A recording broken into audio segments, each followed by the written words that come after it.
BJP के सांसद निशिकांत दुबे ने सुप्रीम कोर्ट और सीजीआई संजीव खन्ना को लेकर के जो टिप्पणी की है उसके बाद से ही देश की सियासत में बवाल मचा हुआ है। इस बीच एक बार फिर से निशिकांत दुबे ने बड़ा खुलासा करते हुए 10वें सीजीआई का जिक्र किया और कहा कि कैसे उनके पास तो कानून की डिग्री भी नहीं थी, फिर भी उन्हें सीजीआई बनाया गया। इतना ही नहीं, कांग्रेस की तुष्टीकरण की राजनीति का खुलासा भी निशिकांत दुबे की ओर से किया गया है। इसके अलावा आपको बता दें कि जो जाने माने वरिष्ठ वकील हैं हरीश साल्वे, उनका पुराना वीडियो भी सामने आया है जहां पर उन्होंने बकायदा 2014 में ही ये कह दिया था कि भले ही बीजेपी बहुमत के साथ सरकार बना रही है लेकिन दबदबा कांग्रेस का ही रहेगा और किसी भी कानून को लेकर के वो हमेशा ही इंटरफेयर करेगी और ये चीजें कहीं ना कहीं अब ये सच में देखने को मिल रही है। तो वहीं दूसरी ओर आपको याद दिला दें कि लगातार बीजेपी के सांसद निशिकांत दुबे के खिलाफ अवमानना की कार्रवाई को लेकर के तमाम याचिकाएं सुप्रीम कोर्ट पहुंच रही है। ऐसे में एक और याचिका जो है निशिकांत दुबे के खिलाफ सुप्रीम कोर्ट में दायर की गई है और मांग की गई है कि निशिकांत दुबे के खिलाफ अवमानना के तहत कार्रवाई की जाए। दरअसल आपको बता दें कि जिस तरीके से निशिकांत दुबे ने सुप्रीम कोर्ट और सीजीआई संजीव खन्ना को लेकर के बयान दिया है, उसके बाद से ही विपक्ष उन पर न्यायपालिका पर दबाव बनाने का आरोप लगा रहा है। तो वहीं दूसरी ओर भारतीय जनता पार्टी ने उनके बयान से खुद को अलग कर लिया है। भले ही अब ऐसे में सोशल मीडिया पर तमाम लोग हैं जो कि निशिकांत दुबे के इस बयान का समर्थन कर रहे हैं और इसी के साथ ही असम के मुख्यमंत्री हेमंता बिस्वा शर्मा ने भी कई सारे उदाहरण बताए और कहे कि कैसे कांग्रेस तुष्टीकरण की राजनीति की वजह से हमेशा देखने को मिला कि कैसे न्यायपालिका पर दबाव बनाया और जो ये कह रहे हैं कि निशिकांत दुबे सीजीआई का अपमान कर रहे हैं, पहले वो अपने गिरबान पे भी झांक ले। बता दें कि इसके बाद से ही निशिकांत दुबे अपने बयान पर अडिग हैं। अब निशिकांत दुबे ने भारत के 10वें सीजीआई का जिक्र किया है। दरअसल बीजेपी सांसद निशिकांत दुबे ने अपने सोशल मीडिया साइट एक्स पर पोस्ट कर लिखा कि क्या आपको पता है कि 1967-68 में भारत के मुख्य न्यायाधीश कैलाश नाथ वांचू जी ने कानून की कोई पढ़ाई नहीं की थी। इससे पहले उन्होंने chief justice of India CGI Khanna को भारत में सिविल वॉर का जिम्मेदार बताया था।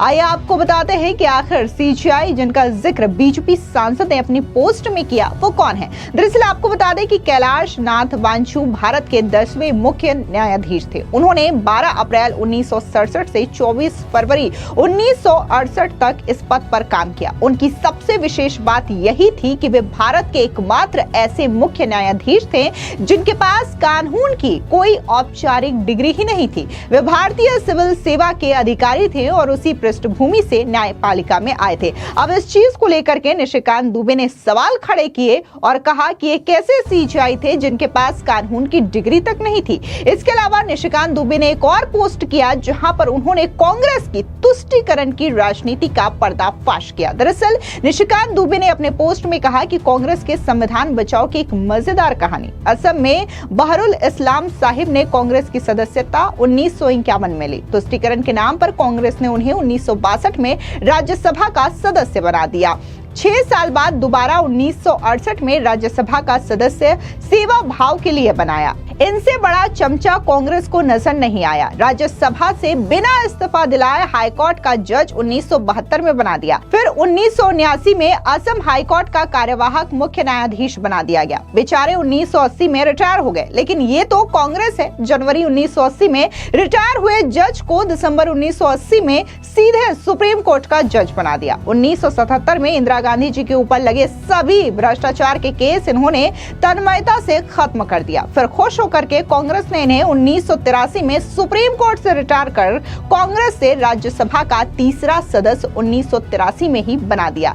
मैं कुछ नहीं बोलूंगा, यानी कि यहाँ पर बताया कि कैसे कांग्रेस ने तुष्टीकरण की राजनीति के तहत एक ही शख्स को न सिर्फ 3 बार राज्यसभा भेजा बल्कि हाईकोर्ट का भी जज बनाया, सुप्रीम कोर्ट का भी जज बनाया और इन्हीं जज ने कांग्रेस की वजह से ही इंदिरा गांधी के ऊपर जो इतने भी करप्शन के चार्जेस लगे थे उन्हें खत्म कर दिया। आपको याद दिला दें कि निशिकांत दुबे के खिलाफ लगातार अवमानना की कार्रवाई के तहत मांग उठ रही है कि उनके खिलाफ कार्रवाई की जानी चाहिए। ऐसे में निशिकांत दुबे के खिलाफ अवमानना की कार्रवाई के लिए मंजूरी की मांग के लिए अटॉर्नी जनरल को एक और चिट्ठी लिखी गई है। सुप्रीम कोर्ट के वकील ब्रिजेश सिंह ने अटॉर्नी से मंजूरी मांगी है। ब्रिजेश सिंह ने पश्चिम बंगाल से बीजेपी विधायक अग्निमित्रा पॉल के खिलाफ भी अवमानना की कार्रवाई चलाने की मांग की है। ऐसे में आपको बता दें कि इससे पहले अधिवक्ता आदेश अग्रवाल ने भी अवमानना के तहत कार्रवाई की मांग करते हुए ये कहा कि न्यायपालिका की गरिमा को ठेस पहुंचाया गया है, क्योंकि निशिकांत दुबे का यह बयान बर्दाश्त नहीं किया जाएगा कि वो न्यायपालिका को लेकर के या फिर सीजीआई को लेकर के इस तरीके की बयानबाजी करे। आप भी सुनिए वरिष्ठ अधिवक्ता आदेश अग्रवाल का ये बयान। That's why this is unfortunate, and that's why being the former president of Supreme Court Bar Association, I was compelled to write a very